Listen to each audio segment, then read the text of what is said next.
Hvað með þín laun? Hvað færð þú á mánuði? Þau eru 1950.000 og þá væntanlega tekið mið af því sem að þekkist í öðrum stærri ríkisfyrirtækjum.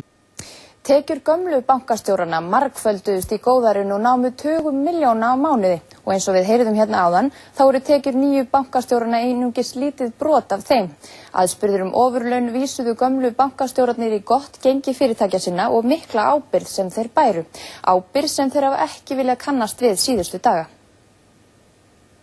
Á síðustu árum hafa tekjur æðstu manna innan bankageirans margfaldast. Tekjur Bjarna Ármannssonar fyrrum forstjóra Glitnis 22-földuðust á 5 árum, úr tæpum 2 milljónum á mánuði í 43 og tekjur Lárusar Velding sem tók við stjórn bankans voru 26 milljónir á mánuði á síðasta ári samkvæmt tekjublaði frjálsrar verslunar. Tekjur Hreiðars Más Sigurðssonar forstjóra Kaupþings 17-földuðust á sama tímabili, úr 3,6 milljónum á mánuði í 62.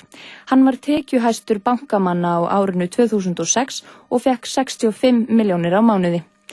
Tekjur Landsbankamanna voru hófstilltari á tímabilinu en geta þó ekki flokkast sem neitt annað en ofurtekjur. Tekjur Halldórs J. Kristjánssonar fjórfölduðust úr tæpum 1600.000 á mánuði í tæpar 7 milljónir en voru mestar á árinu 2005 og námu þá 20 milljónum króna.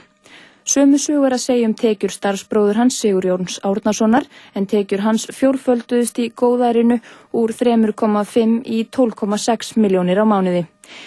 Æðstu menn innan bankana voru gagnrýndir fyrir að þiggja ofurlaun á þessum tíma. Þeir bentu á að þarna væri tekjur að ræða, ekki hrein laun, heldur skattskyldar tekjur. Þeir bentu á að fyrirtækin gengju vel og að ábyrgð þeirra væri mikil. En þið æðstu stjórnendur bankana, berið þið ekki að vissu leyti ábyrgð á því ástandi sem upp komið? Voruð þið ekki allt of viljur til að lána fé á þessum uppgangstíma? Það held ég að sé nú ekki ástæðan fyrir því sem að gerast núna. En var ekki ábyrgðarlaust af ykkur á þessum tíma að lána svona linnulaust? Nei, það held ég ekki.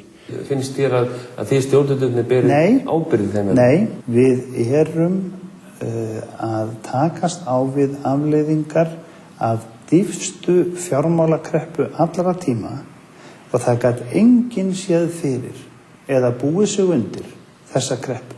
Að það verður bara fárviðri á fjármálamörkuðum þar sem að frægustu og bestu nöfnin byrja að falla og við bara lendum inn í hvirfilbyljinu miðjum.